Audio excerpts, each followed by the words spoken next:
welcome to a Traveling Knitter podcast. I'm your host, Steph, and I'm coming to you from Dayton, Ohio on September 9th, which is a Sunday.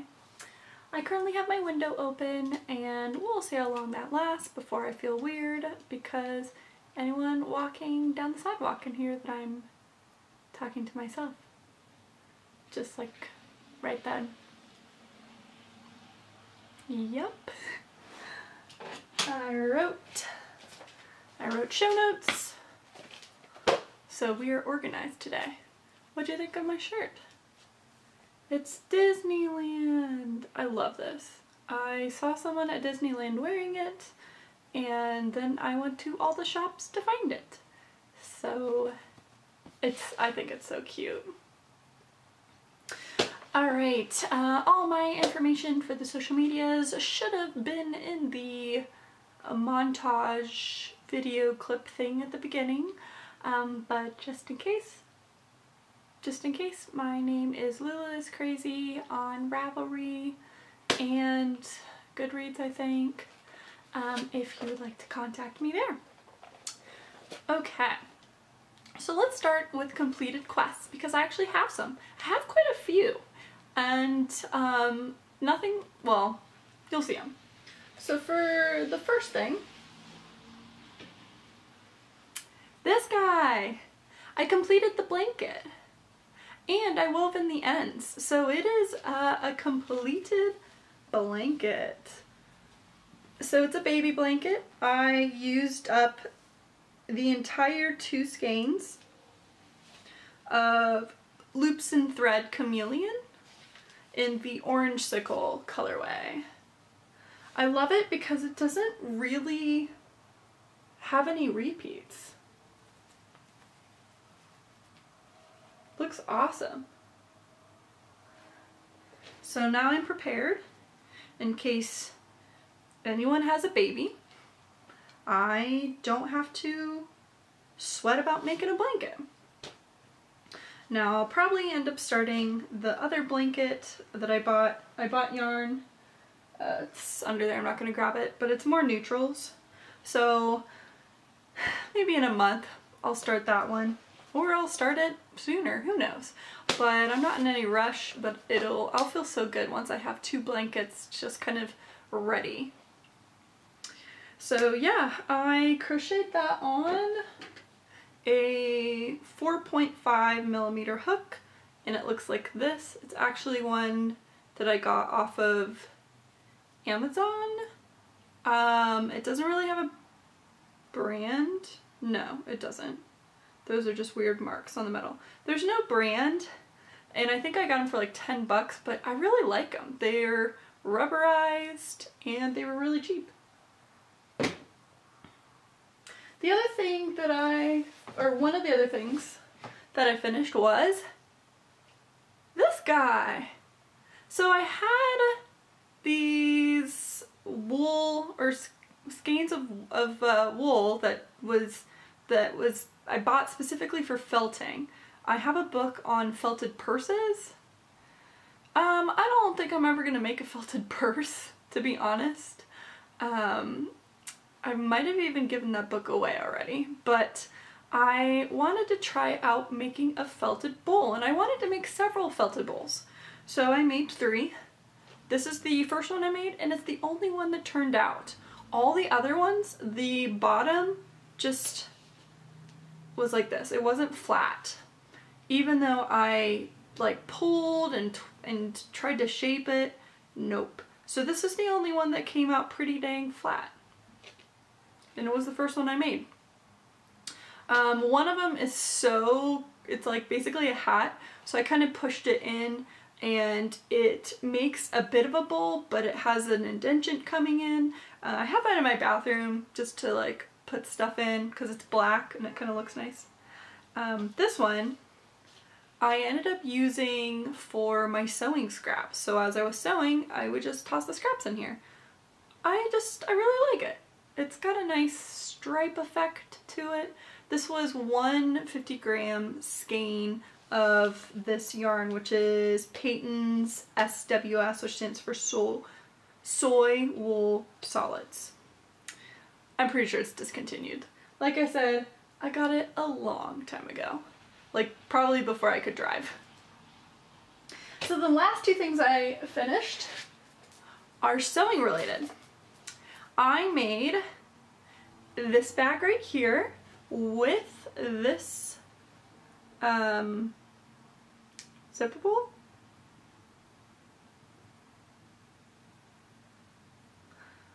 So yeah.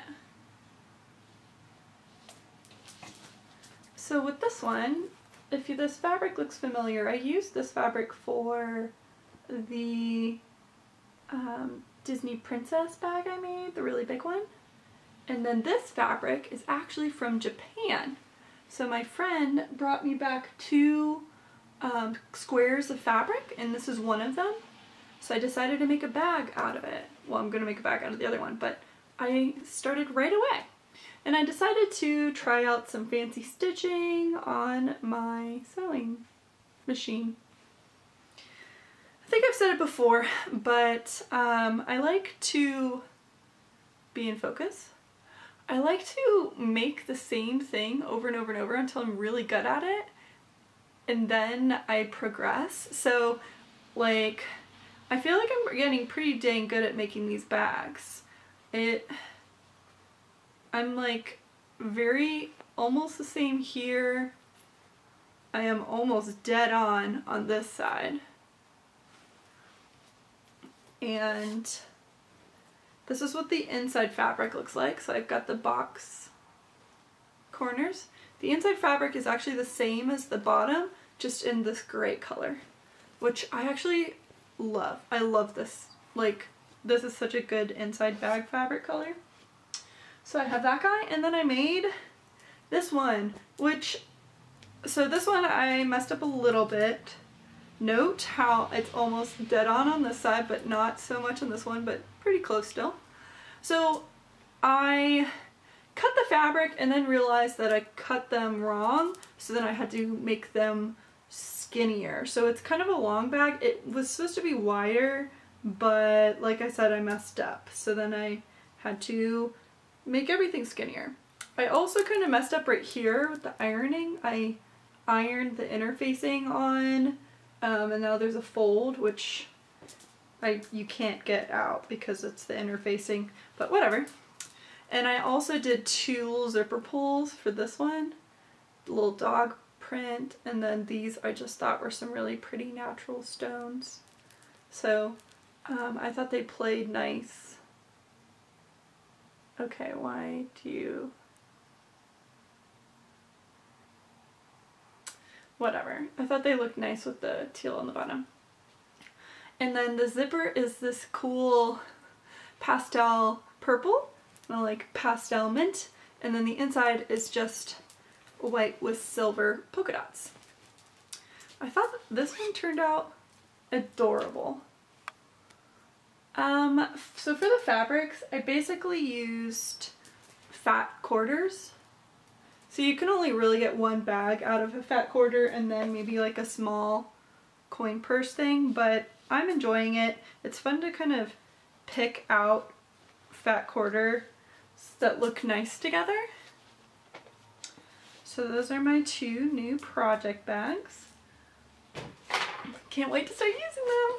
And I'm having actually a lot of fun with the sewing. Not so much with the cutting out. And I'm sewing without putting any pins in. So I found that the stiffer the fabric is, the easier it is to sew without pins. But I think those are pretty good, right? Both of those bags I made without pinning anything. Alright, so current quests. First one I figured I'll talk about are my socks. So they're still in this Tom's bag, and this is where I'm at. So I've decided I'm going to put the heel in, and I wanted to try out Becky from Soprano Knits, her, I think it's called New Depth heel, but I need to do that not at work. So every time I pull these out, I want to start knitting on them, and then I realize, oh shoot, I want to put a heel in. But the heel is it's not something I can read, understand, and be talking on the phone. So I need to get these heels in, or I'll leave them at home and start a new pair of socks, which honestly is probably going to be easier, so then I can just deal with this later. So that's what that is. It is, again, they're on Opal Illusion, which is in color 9312 in, I think, Sportpilot, but this is what it looks like. And I mean, I'll just show the sock again, but I think the colors are looking really cool. I really like this section here. I'm using the Crazy Trios, and I'm finding that I'm definitely getting jogs on the two sides, so that's a little annoying. Hopefully they'll come out with blocking. My other current quest is a new project, and it is in this project bag, which I freaking love. It's Peter Pan. I love it so much, and even the inside fabric is also Peter Pan.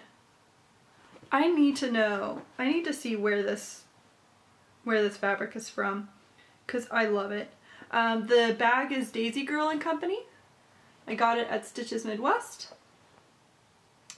I'm in love. I love it. I also really like how stiff it is. I think I need to make or buy interfacing that's this stiff for my bags, because I actually really like this.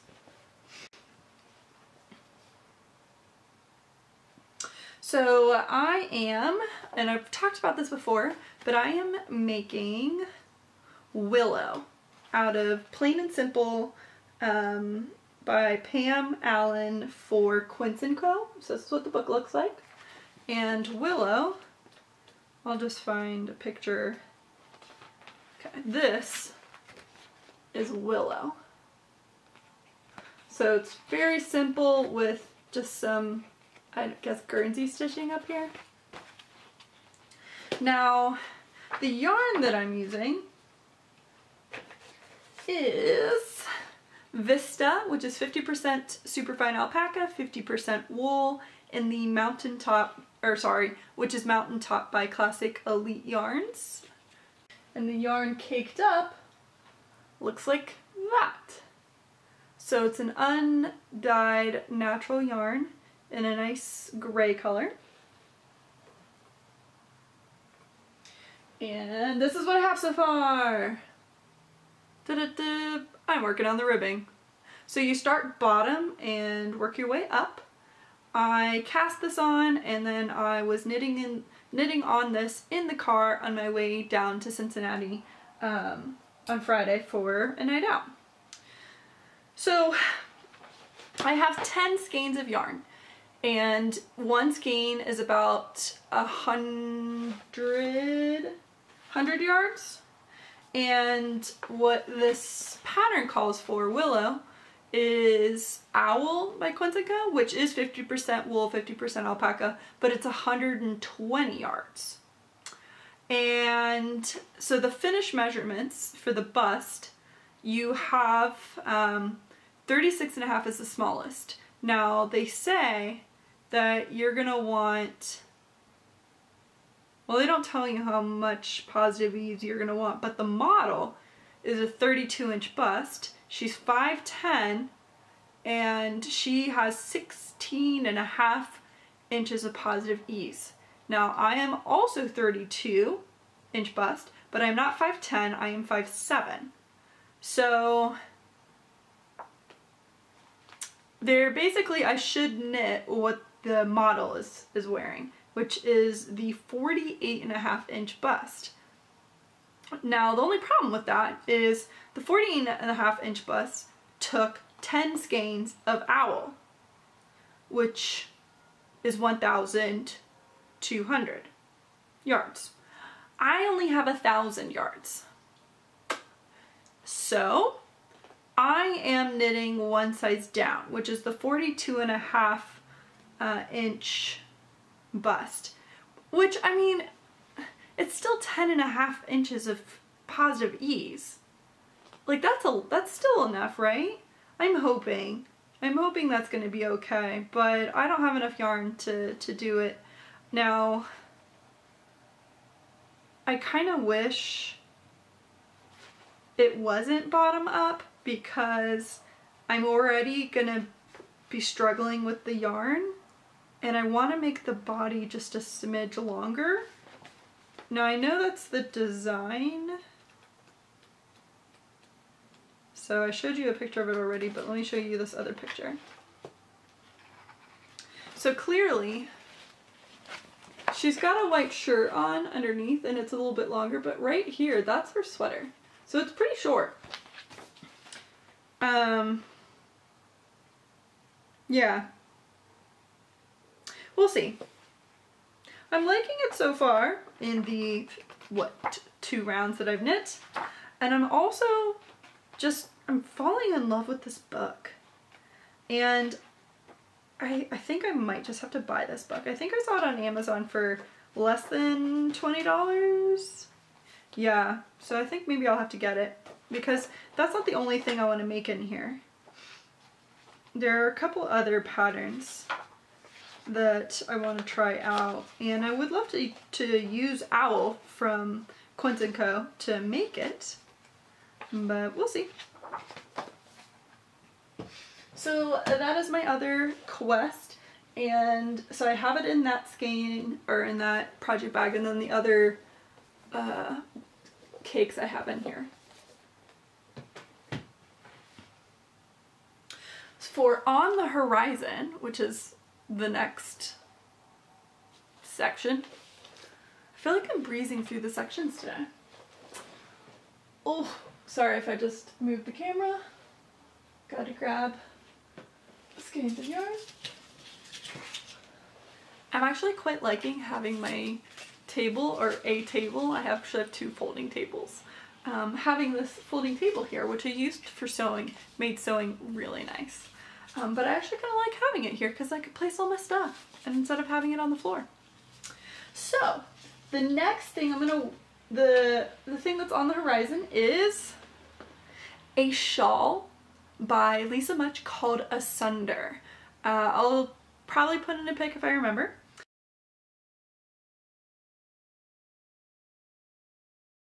The 2 yarns I'm going to use are Madelinetosh Tosh Merino Light in the Joshua Tree colorway, and Primrose Yarn Co. in her Adelaide single ply Charcoal+Glitter. They're both single plies. I got it from Stitches Midwest last year, so in 2017. And so as I was caking it up, it's definitely a purple silver. Now, I don't see any of the green specks, but when I bought it, I saw green specks and I matched it to this. And I thought they look really well together. So this will be quite the unique shawl, I think. So that is on the horizon. I know I have another shawl currently on the needles called the Tokurao shawl, but I'm finding the lace section to just be really annoying. I tried to watch TV while knitting it and I kept messing up. I can't bring it to knit night because, again, I don't have the pattern printed, and that might be the problem because the pattern, the lace repeat is like, it's such a big chart because of the 2 ends. So it's getting kind of frustrating. So I keep messing up, and I basically can only work on it when I'm listening to a podcast. So I figured I wanted a new shawl to cast on. So I'm feeling pretty good. That sweater I don't think is going to be difficult at all. I gotta get in the heel for that sock so I can knit on it at work. And I need to start that shawl. Now I think, according to the pattern, it's saying they need, or they're recommending size 7, US size 7, which I'm pretty sure is what my sweater is using right now. So I might have to see if I have another size 7. I want to say I do, but it could also be broken. I don't know. Okay, next section is Smaug's Trove. I do have something for Smaug's Trove, and I did not buy it myself. My mom actually bought it for me, and it's awesome. It is Jorid or Jorid, I want to say Jorid. Jorid Linvik's Big Book of Knitted Mittens, 45 distinctive Scandinavian patterns. We saw this at Stitches, and my mom looked it up, and Walmart had it for like $10 cheaper, I want to say. So sorry, we went with Walmart. Now let me just show you some of these patterns. We bought this, or my mom bought this book for a very specific mitten. And when you see it, if you have listened to a couple of my other podcasts, I think you'll know why. But so let me just show you a couple of the patterns. This is the first one, and the color scheme right here doesn't look very Halloween-y, but can you imagine if you did this in black and white or with some orange or black and orange? This would look awesome. I have so many friends that have cats and love cats, but I don't know if they would appreciate a mitten like that. There's this is it. This is why we got it. And this is gonna be something I make for my mom and myself. That's right, it's poodle mittens. Oh, it's so cute. I don't know what's going on up here, like why I don't get that piece. I might change that, and I might make this say Prancer if I can figure it out. I think that would be kind of cool. And yeah. So they have adult size ones, and then they have child size ones where they just make the motif smaller. So I think that's actually really cute. Okay, so I love this one. It's Owl. Super cute. They also have felted where it's just like a repeating pattern, which is nice.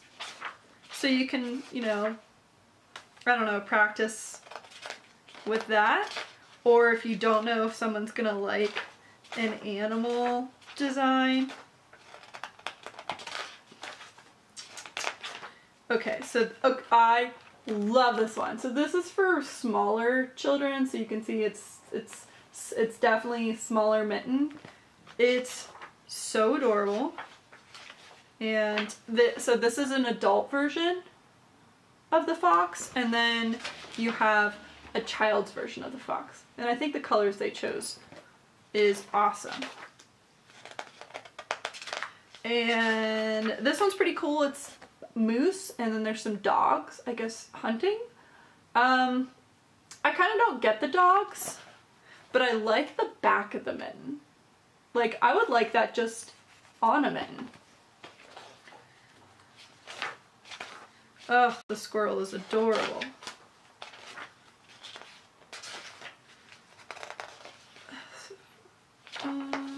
Domestic animals, basically farm. Like, it's a continuous picture. Your two gloves together to make this cow. That's awesome. I don't know if this is double, or not double knit, but if it's...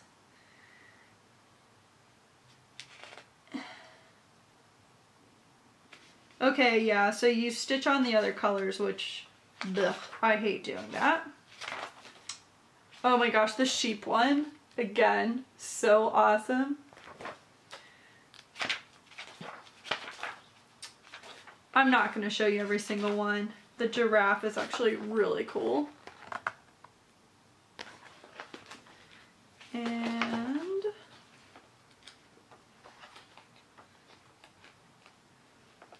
yep. Oh, and then there's a section to design your own. So they have this like grid up for you, and you can add notes. There's one for children, and then they also included a couple motifs to get started, and then they did write out the alphabet for you in a couple different fonts, which is quite nice. Well, basically 2 fonts. That's okay. Oh, and then they give you some other charts for panels with larger or smaller stitch counts. Obviously you could figure that out yourself, but it's really nice. So we got this, and I can't wait to make some mittens out of here. I think it's gonna look awesome. So that is Smaug's Trove, which, I keep bumping the camera, which is nice to add something to Smaug's Trove without actually having bought it. Alright, so the second to last section is a novel idea, which is where I talk about a book.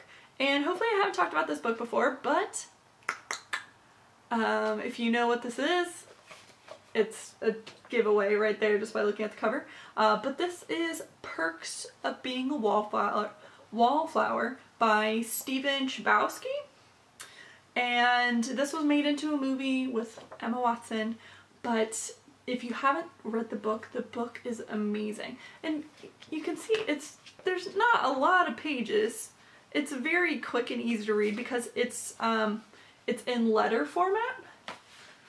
So it's about a boy named Charlie who he's very anxious, and he was told to write letters to a friend to talk about his feelings that way. Basically something happens to Charlie. You don't really know until the end of the book what has happened to Charlie, but he is trying to navigate through high school, and he makes friends with some older people in high school, and he kind of comes out of his shell, but then of course has a breakdown. And it's also, you know, a love story and coming of age. It's so good. It's so good. It's so quick to read. I really, really recommend it. And it's set in the 90s. Perks of Being a Wallflower. This is the original book. There's also a movie cover version of it, but I highly recommend it. If you haven't read it though, read it. Super good. And like I said, 213 pages. You can breeze through it. No problem. Alright, so we are at the last section, which I'm pretty sure I've titled As I See It, and it's just about my life these past 2 weeks. Honestly, nothing major occurred. It's been raining. It's rained all weekend. It's been raining buckets all weekend. We've had flood watches, warnings, streets being completely covered with water. Luckily, I haven't had to deal with it that much, but I know some of my friends had to drive through very deep puddles of water / drive up onto the sidewalks. I actually really like rainy weather. It just makes you want to stay inside and read or knit. I've basically been doing chores today. So I did a lot of laundry. I was cleaning my kitchen, attempting to clean my guest bathroom. The water here is very, very hard, so there's just so much calcium buildup, and it's all over the glass of my guest bathroom. And when I tried to clean it, the glass came off of its track, which is awesome. So now I have to get maintenance to come. I tried to fix it. I don't want to break it. I'm not dealing with it. So I feel like there should be 2 tracks on the bottom for it, and there's only 1. So it always was kind of bendy. But yeah, so I gotta get them to deal with that. One of my friends has commissioned a Luna lion hat. So I've been working on that in the mornings, and I'm just making the pattern up as I go, which has been fun and also kind of stressful. So I have pretty much the hat done. I'm now working on the earmuff section, and then I have to figure out how to kind of shape the face. I bought safety eyes today, so that'll be here and I went through my stash and picked out all the yellow, oranges, and reds colors that I could find. So every morning I'm still doing the waking up early in the morning, so I spend half an hour just working on that hat in the morning so I can make the deadline. What else?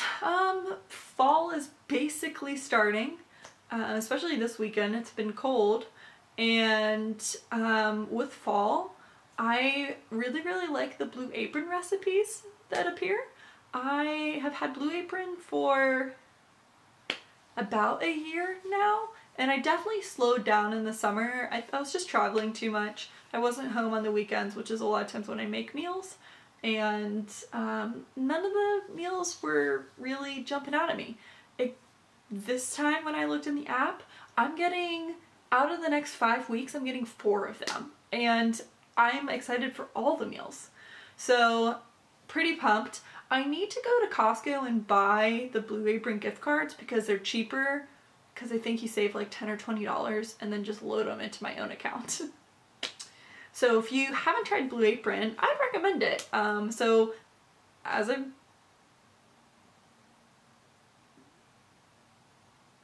some sort of noise. As I've mentioned before, I live by myself, and Blue Apron is designed for 2 people. But I can actually make Blue Apron meals last me 3 to 6 times. It just depends on what it is. So one of the things that I'm making is enchiladas, and it's like a tray of enchiladas, and I think there's either 4 or 6 of them.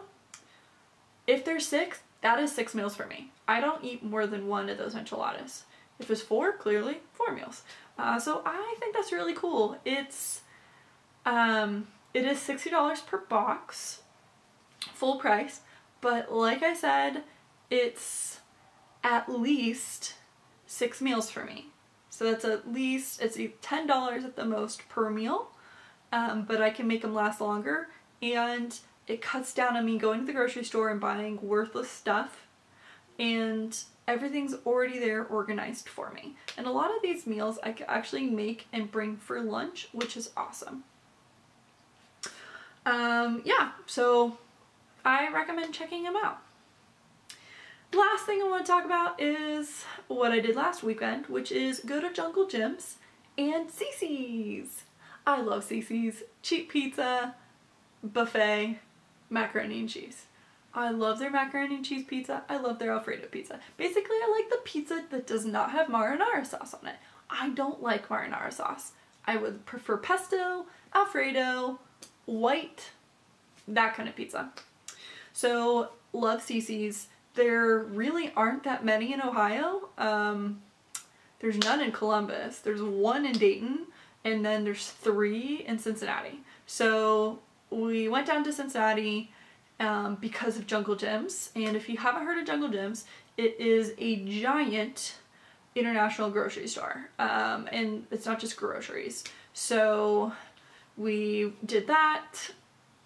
I got a couple different sodas and dog treats, and I think that was it. And then my friend got some teas, but they have like a whole bunch of weird fruits, vegetables, there's fish, there's, you know, produce, there's a bakery, candy. The international section has candy from different places. The soda aisle is giant.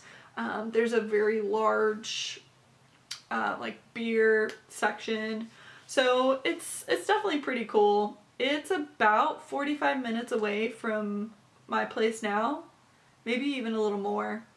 I used to be closer when I lived further south, but it's definitely a cool place to go to. And the grocery store, there's some cool elements to it. They have like weird animatronics. So when you go into the international section where England is, you're actually in Sherwood Forest, and so the animatronics that are above you are Robin Hood, and so they're like shooting fake arrows and talking.